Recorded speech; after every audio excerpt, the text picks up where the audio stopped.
The practice of meditation is medicine for the mind. It cures our diseases of greed, aversion, and delusion.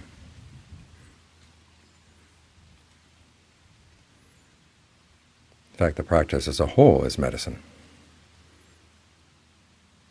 The Buddha often compared himself to a doctor. And to get the full implications of that image, you have to think about what old-fashioned medicine was like. To begin with, the doctor didn't give you a shot. The doctor would tell you the medicine you needed to take, and you would go out and find it. You had to boil it, you boil it. You had to chop it up, you chop it up. And you were the one responsible for taking the medicine.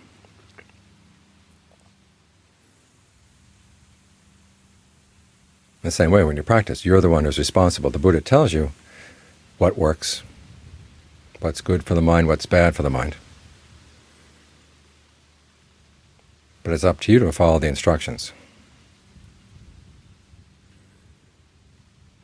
The path he lays out is very similar to the 3 kinds of treatment you get when you go to, say, a traditional Thai doctor.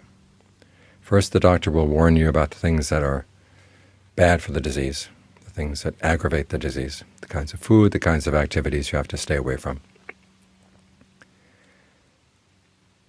And then, depending on the nature of the disease, he'll either give you a tonic medicine or a detox.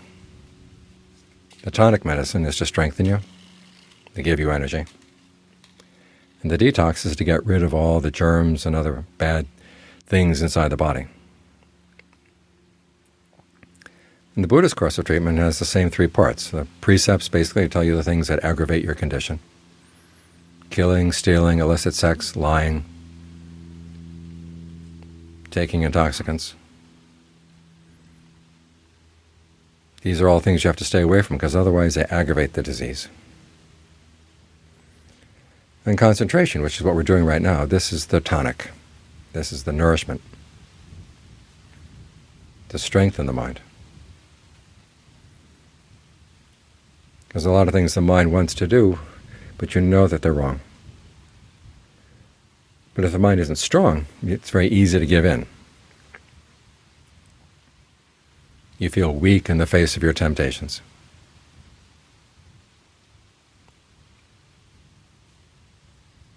So the purpose of the concentration is to strengthen you. Find a way of breathing that feels really good.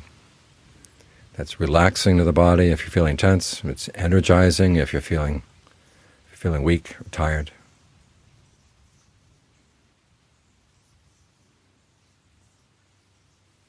Allow the mind to settle in 100%. When they talk about effort that's just right, they warn you against effort that's too strong, effort that's too weak. But that doesn't mean you put in just a middling effort. You put in the effort that's appropriate for what needs to be done. And also you focus your efforts on the causes. The problem with too much of our effort is that we're focused on the results. We think, I want this, I want this, I want this, but we don't stop to think, well, what's going to be needed in order to get that? We put all our energy in trying to cloning what we want without looking after the real causes. If you look after the causes, then the results will have to come. And the more energy you put into the causes, the stronger the results will be. That's one case where you can give yourself 100% to the causes. So our causes here are mindfulness, ardency, and alertness. When the Buddha describes the establishing of mindfulness, he's basically telling you how to get the mind into concentration.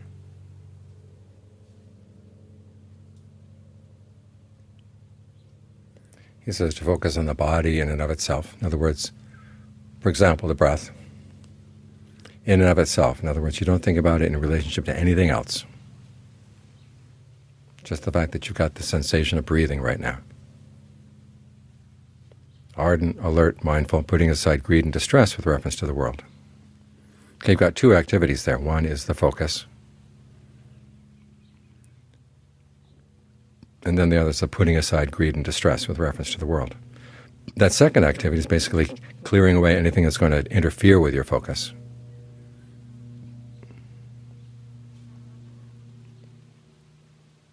And then there are 3 qualities of mind that help both with the focus and with the clearing away.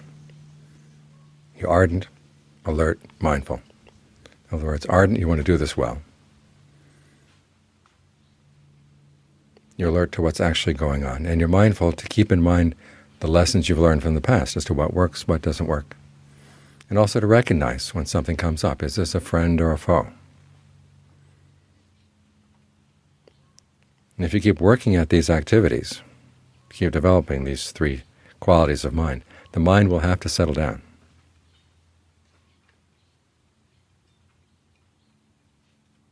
So the more energy you put into that, the more you're going to be rewarded. And that's a case where you can put in 100% energy.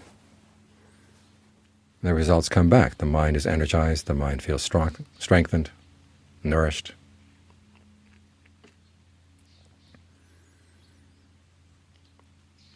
Because one of the lessons you remember from the past is that if the breath is comfortable, it's going to be a good place to stay. If it's not comfortable, it's going to be like keeping a balloon underwater.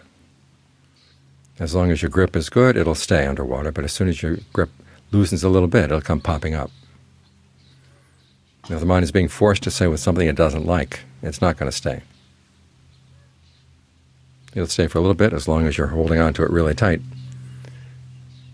But as soon as your mindfulness begins to slip, or your alertness begins to slip, it'll be gone. So remember, what kind of breathing feels good? Where in the body is the comfortable spot where you like to stay? These are lessons you can learn in the meditation. It's not the case that every moment is a totally fresh, unprecedented moment. The mind has its habits.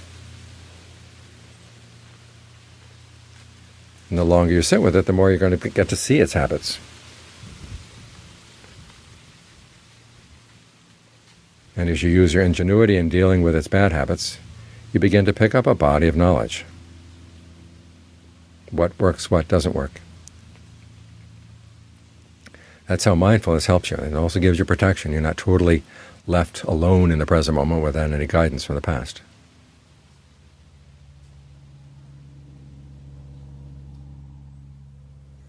So adjust the breath for a while and see if it feels good. If it doesn't feel good, you can adjust a little bit more and then sit with it for a while and see if that feels good. Keep this up until you find a way of breathing that you can settle into. Feel at ease, feel comfortable, feel strong. And it's the ability of the mind to stay with that one object, to feel united with its object, with no temptation to slip off.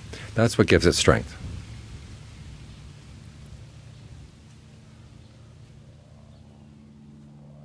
It's this ability to rest with the breath and not have to move.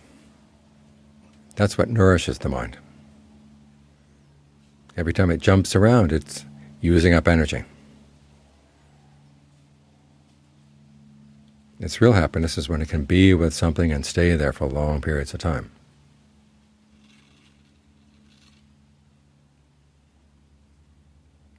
So that's the tonic for the mind. Then there's finally the detox. That's discernment. When you realize that you've got greed, aversion, and delusion, you've got other unskillful qualities in the mind. And they tend to take over. And as with any disease, you can't see things clearly, you can't hear things clearly. In other words, your vision and your sense of hearing, smell, taste, your sense of your body, all get colored by these qualities of unskillful mindsets. You've got to learn how to wash them out. The Buddha's medicine here has 5 steps. One is you want to learn to see, when do these things arise? All too often we're aware of them only when they're in the mind in full-grown or full-blown states. But you want to be able to detect, when is the first time that, say, a little thought of greed moves into the mind and plants a little germ and then slips off. It comes in again, tries a little bit more, and slips off again. Until finally it's planted enough seeds that suddenly the mind is overcome with weeds. And that's when you're usually aware that this mind state is there in the mind. So you want to be able to detect it very quickly. This is one of the reasons why concentration is an important basis for discernment.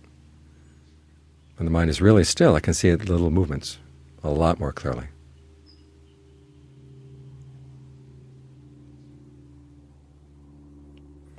When you see these things coming, you also want to be able to see them going. That's the second step. The lesson here is that these mind states are not often as solid as we tend to think they are. Say you're angry, and the breath gets stirred up, and then the thought of anger goes away, but then the physical manifestations or the physical side effects of the anger, they're still there. And then you can use those to convince yourself, well, the anger is still there too, and so you dig it up again. But you can learn how to distinguish the anger from the physical side effects. You begin to see these things come and they go, and they're not nearly as powerful. They don't have to be as powerful as we make them.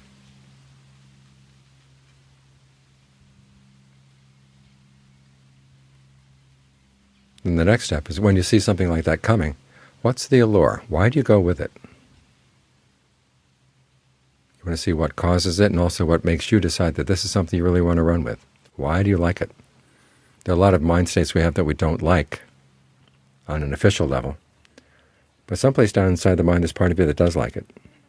Like sometimes we don't like our anger, but there's a part of the mind that really does get some kicks out of anger. Same with greed, same with lust, same with jealousy. They have their appeal. And you want to see what that is, because the next step is to compare that with the drawbacks. What are the results of going with that mind state? And you can focus on the drawbacks as much as you like, but if you don't really see the appeal or really see the allure, you're not going to be able to dig these things out, because what you want to do is develop a sense of dispassion for the allure. That's the fifth step. In other words, you have to compare the drawbacks and the allure and see that it's not worth it. That's a lot of discernment right there. It's a value judgment. Seeing you've been putting your energy into things that are not really worth the energy. But as I said, it requires that you be really honest with yourself about what the appeal is.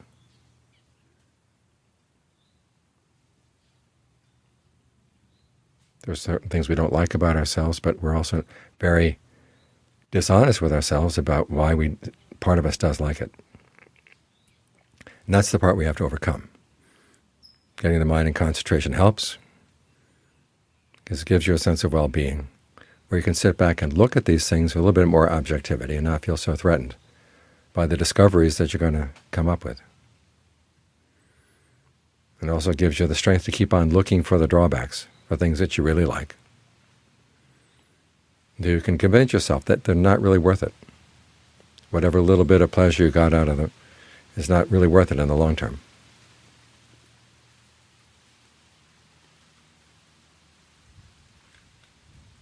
So that's the Buddha's detox. So what we have here is a complete course of treatment for the diseases of the mind. A list of things to avoid that aggravate the disease. Tonics to strengthen you so you can develop a resistance to the disease. And then detox to flush out the things in the mind that are causing trouble.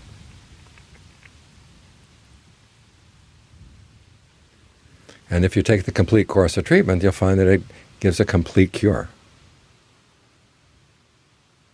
The ways the mind used to create trouble for itself, you begin to step back from them and see that they're not worth it. And you don't need them. And you have no nostalgia for them anymore. They've lost their appeal.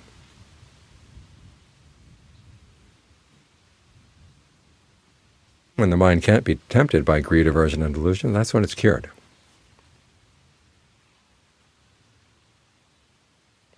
Now, these things are called defilements, and a lot of us don't like hearing the idea that our minds are defiled. But when the mind has gotten away from these things, then you realize how much clarity the mind can have. How much brighter it is when these things weaken.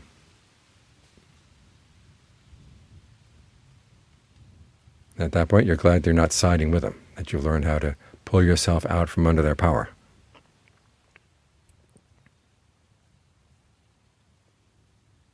You've got the strength of the mind that doesn't have to be anybody's slave.